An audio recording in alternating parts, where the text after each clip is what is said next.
Welcome to our first lesson on rates of change. Here, let's look at this square. You might be wondering what is going on with the square and all these colors. Well, it is to illustrate the idea of rates of change and how it is not a constant. What do I mean by that? Let's take a look at this first square in black. What is the area of that square? Well, that's obviously 1 unit, right? 1 square unit. What if the length of the square was to increase by 1? Then what would the area of that new square become?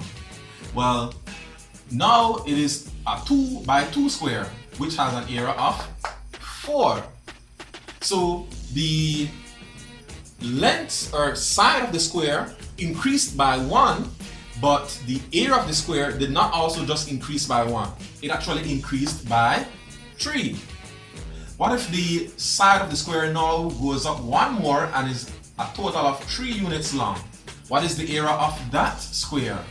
Well, the area of that square, since it is 3 by 3, is now 9 square units. Again, did it go up by 1? No. Did it go up by 3? No. It actually increased by 5. It went from 4 square units up to 9 square units, an increase of 5. And lastly, let's say it increased 1 more time. It went from 3 units long to 4 units long. What would be the area of that square? Well, since it is 4 by 4, it would be 16 square units. So again, did the area just increase by 1? Nope. Did it increase by 3, by 5? No, this time it increased by 9. So what I want you to understand by this example here is that the rate of change of the area is not a constant. It doesn't increase by the same amount every time. The rate of change of the area varies. In this particular case, the rate of change of the area is increasing. The rate of change of the area went up by 3, then by 5, then by 7. Alright? So the area is increasing not at a constant rate, but at an increasing rate. Okay? So now let's look at an example. Here we have that the length of the side of a square is increasing at a rate of 0.75 centimeters per second. Find the rate of increase of the area when the length is 10 centimeters. So we have that our rectangle is getting larger by a rate of 0.75 centimeters every second. What is the rate of increase of the area? How much does the area increase by when it happens to be 10 centimeters big? So what do we want to find? We want to find the rate of increase of the area with respect to time, right? How much is the area getting bigger by every second at this instant in time? So we want to find dA dt. What do we know? What is this 0.75 centimeters per second? That is the rate at which the side is increasing. So we have ds dt, the rate of increase of the side with respect to time, and that is 0.75 centimeters per second. How can we find this if we know that? Well, we have to have a formula relating them. Our formula that relates them is dA dt is equal to dA ds times ds dt. When you look at this formula, you kind of notice that it's kind of like the dS's cancel out and we have dA over dt that is left, right? The rate of change of area with respect to time. So we have the rate of change of area with respect to time, which we want to find. We know the rate of change of the side with respect to time. That was stated as 0.75 centimeters per second. But what about dA ds? What is the rate of change of the area with respect to the side? Well, how can we determine that? We don't know that. Well, we know that the area of a square is equal to the side times the side, or in other words, side to the second power, or side squared. So if we differentiate the area with respect to s, we get dA ds is equal to 2s, right? Remember our basic rule, if it's s to the second power, then the derivative of that is 2s. So our derivative dA ds will be 2 times 10 centimeters at this instant when the side is 10 centimeters, which will give us 20 centimeters.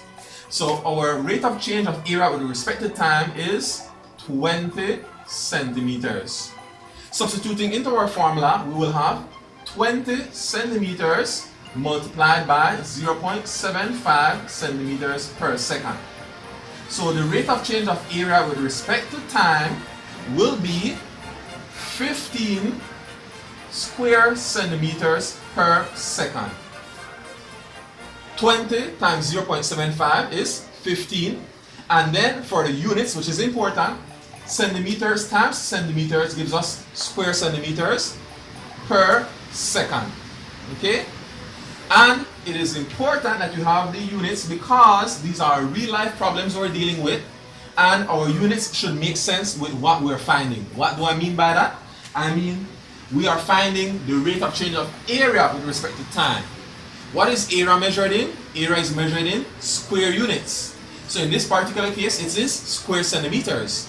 If it is the rate of change of area with respect to time, then you want to find out how much is the area increasing by every unit of time. In this particular example, it is the unit of seconds. In other examples, in other problems, it might be kilometers, square kilometers per day, or it might be square miles per year, different things like that. So as long as it is a rate of change of area with respect to time, it is always going to be the units of a square unit length divided by a time unit. In this example, we are going to look at pancakes, one of my favorite things to eat. Pancakes are being made by pouring batter onto a skillet in the shape of a circle at a rate of 20 square centimeters per second. Calculate the rate at which the radius is increasing when the radius of the pancake is 5 centimeters. So we have pancake being poured into a skillet, right? And it forms a circle. And it is getting larger and larger at this constant rates, right? The area. How much is the radius increasing by when it happens to be instantaneously 5 centimeters? So what do we want to find? We want to find dr dt, the rate of change of the radius with respect to time, how quickly the radius is getting bigger. We are given the rate of change of area with respect to time, which is 20 square centimeters per second, and we need to know the rate of change of the area with respect to the radius. So what formula relates the area of a circle to its radius? That's one we know from primary school. Area is equal to pi r squared. So if we differentiate the area with respect to radius, we get dA dr is equal to 2 pi r. And this formula should look a little familiar to you, 2 pi r. You may recognize it as the formula for the circumference of a circle.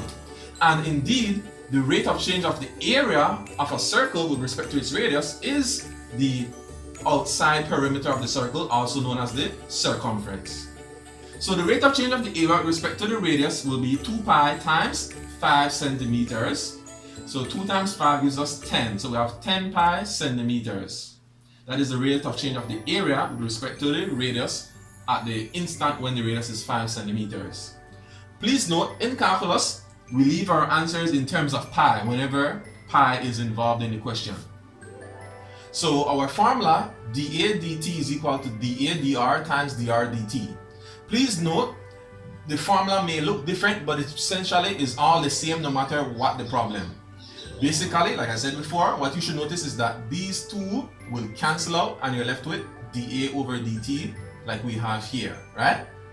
So when we substitute our values, dA dt we are given as 20 square centimeters per second is equal to dA dr, which we just calculated to be 10 pi centimeters times dr dt. So to find dr dt, we have to transpose this 10 pi, and if we were multiplying before we transposed, then after we transpose we should divide. So we have 20 square centimeters per second divided by 10 pi centimeters. So 20 divided by 10 is 2, the pi remains at the bottom, so we have 2 over pi centimeters per second. How do we know that it is centimeters per second? Well, here we have square centimeters being divided by centimeters.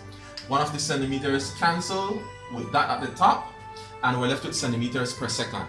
We should also know that it is centimeters per second because we're asked to find the rate of change of the radius. So the radius is just a length. So it should not be square centimeters because square units are for area. We want to know just a length, so it is just a regular old unit. So the rate of change of the radius means how fast it is increasing with respect to time. So centimeters per second. If you would like, Without the pi, that would be 0.64 centimeters per second. And those are our examples for today.